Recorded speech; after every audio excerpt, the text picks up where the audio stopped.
So if you guys noticed, I recently reviewed Spider-Man Into the Spider-Verse, this movie right here.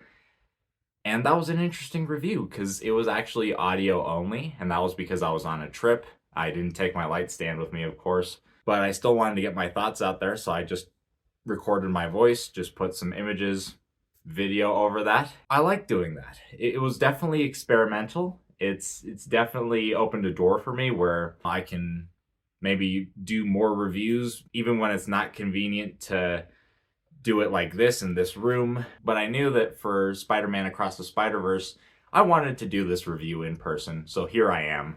And in this film, Miles Morales is now New York's friendly neighborhood Spider-Man. However, in typical Spider-Man fashion, he has to juggle his family and academics along with being the hero. On top of all of that, he misses his multiverse friends, especially Gwen Stacy. But when she is called to go on a mission of catastrophic proportions, Miles joins her on a journey across the Spider-Verse. If you guys saw that review, you know that I absolutely love Spider-Man Into the Spider-Verse. It's one of my favorite superhero films of all time. It's one of my favorite animated films of all time. And of course, going into this film, there's always that worry of, is this next film going to live up to that? It met all the promises of its predecessor. It keeps what works as far as the action, the animation, the characters, all the stuff that we love. That really worked and made Into the Spider-Verse what it was, and it expands on it. For one thing, you get way more action in this film that could run the risk of being too much action and just so much going on that it just kind of blends together and becomes forgettable after a while. But a lot of this film, it's very fresh with the combat and the Spider-Man action, that it doesn't feel like an overload. And there's still a lot of memorable scenes that similar to the first film, they really stand out and you'll remember them by the time the credits roll. It's amazing that these animators are still able to do that, which, speaking about the animation, that continues to leave me in a sense of awe. And I remember I was talking to my friend going into this movie, and he was telling me how when they explored Gwen Stacy's background in this film, and they showed her world, and it was watercolors, I thought that's weird. How is that gonna look? Oh my gosh, it looks incredible. Took a while for my eyes to adjust to that, but I loved it. Again, these artists, they are brilliant. How do they come up with this stuff? How do they do it? My God, like it's incredible that it's like different forms of animation for all these different characters and the worlds. It's like it's mind blowing. With all that being said, Into the Spider-Verse set up these characters that we are really invested in, and what always works about a sequel, or what should work about a sequel, is that it takes what's set up and it explores it more, and that is what this film does. For one thing, with Miles and his parents, and the fact that he's having to keep the secret of being Spider-Man from them, and his struggle of, does he tell them? Does he keep that information from them to keep them safe? Are they proud of him? Is there ever going to be a point where they fully understand who he needs to be? And then, like I alluded to earlier, you get more of Gwen Stacy's backstory. How did she get to the point where she doesn't really want to be around people? She doesn't want friends. You get that. It's a very sad backstory. And then you get the relationship of Gwen Stacy and Miles Morales, these two kids that are in love. You really buy into this romance. And it's just this weight that the film has, because you know that in a certain way, they can never be together. The Spider-Verse is always going to keep them at a distance from each other. And this film touches on that struggle as well. And I just appreciate how this film, with clearly a much bigger ambition than that first film, it doesn't lose the heart. It doesn't lose an understanding of why we're here in the first place. So speaking about other characters, we get the introduction of Spider-Man 2099. He is such a cool character in this film. For one thing, Oscar Isaac is the voice actor. Oscar Isaac is great wherever you put him in, but also this character, there's a lot that's done with him visually. Like all the other Spider-Man characters throughout these films have this sort of exposition-y intro where they explain who they are and it's comedic and whatever. This guy, you get a lot of him through just visuals, stuff that's shown to us. His struggles, his pain, what his character is, without there really being that much dialogue, and that really impressed me as well. But I am so excited for one specific reason to see how else they flesh out this character in the next film. And that is because walking into this film, and this, I don't think this plot point was completely new to me, because as soon as it was introduced, it was vaguely familiar.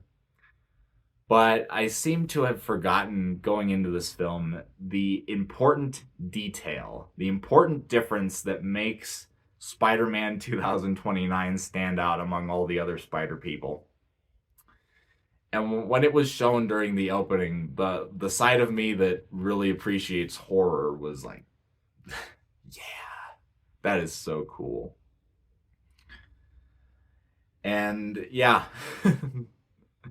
I was surprised, but then also with this film, you got to talk about the Easter eggs. And in many ways, this is the Spider film to end all Spider-Man films until we get beyond the Spider-Verse, and maybe that one even goes bigger. I don't know. There's some shocking scenes in this film.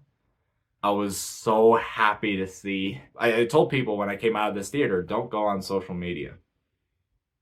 Just don't do it. If you haven't seen this movie, don't go on social media until you do. Some dick is gonna spoil it for you somewhere.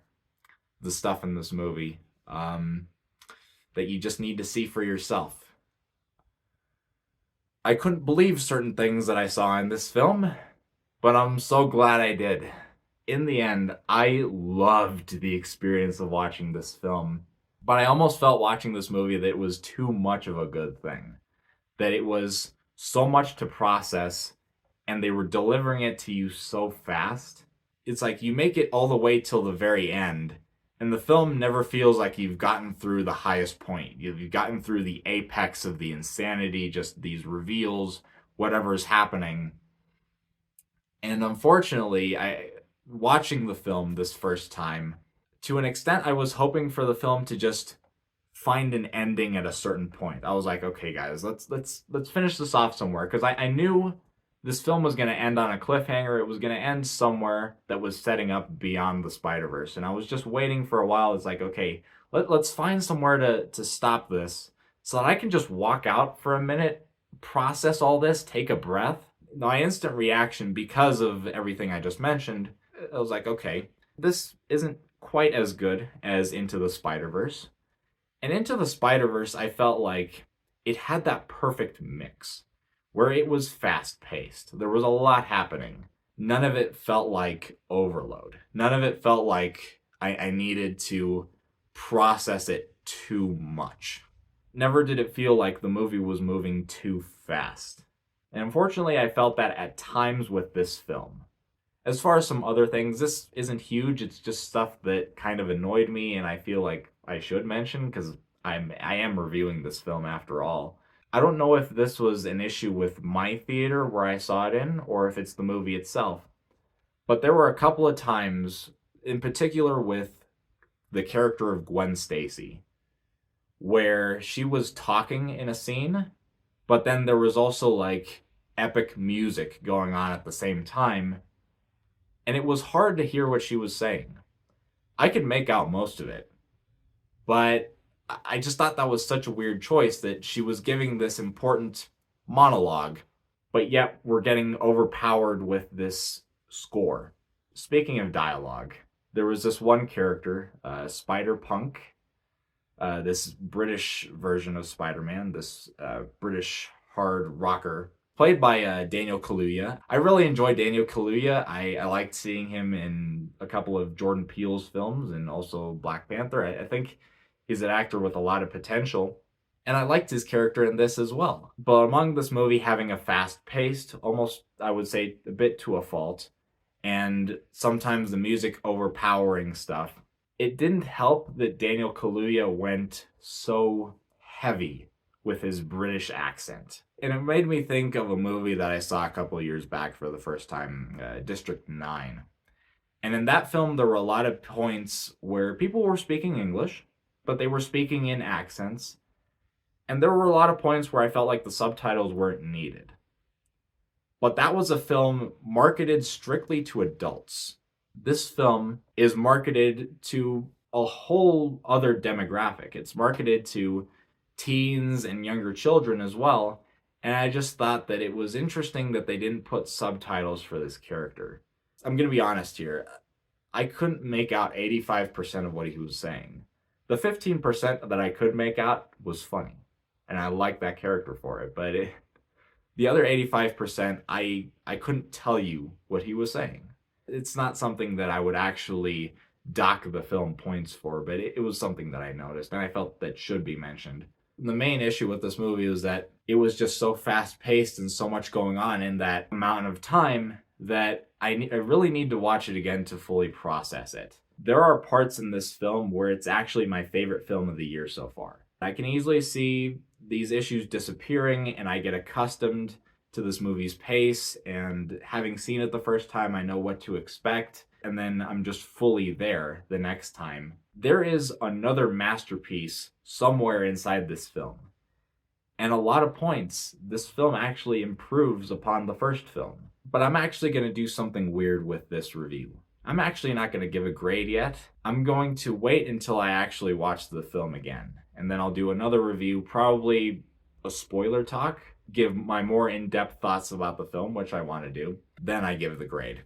But I'm not sure when that video is going to be. I'm quite busy with other reviews, and I can't really go out and watch it again at this point. And I'm sorry if that annoys you guys, but it's just what I need to do. But I at least wanted to give you something right now with this review. And if for nothing else, just leave with my recommendation saying that this film is a must-watch. The hype is so accurate with this film. It lives up to the hype. Guys, if you haven't seen it, what are you doing? Go watch it. Stay tuned for my next review where I talk about Transformers Rise of the Beasts. If you're interested in that video, subscribe and hit the bell for that review, as well as for my other content during the summer. I'm talking about a lot of different movies. Indiana Jones, Christopher Nolan's films, Mission Impossible. If you're interested in any of that, hit the like, give me that support. Comment down below, is this the best Spider-Man film? I've heard a lot of people tell me that it is. But what are your guys' thoughts? Whatever it is, leave it down below in the comment section, and I'll see you next time.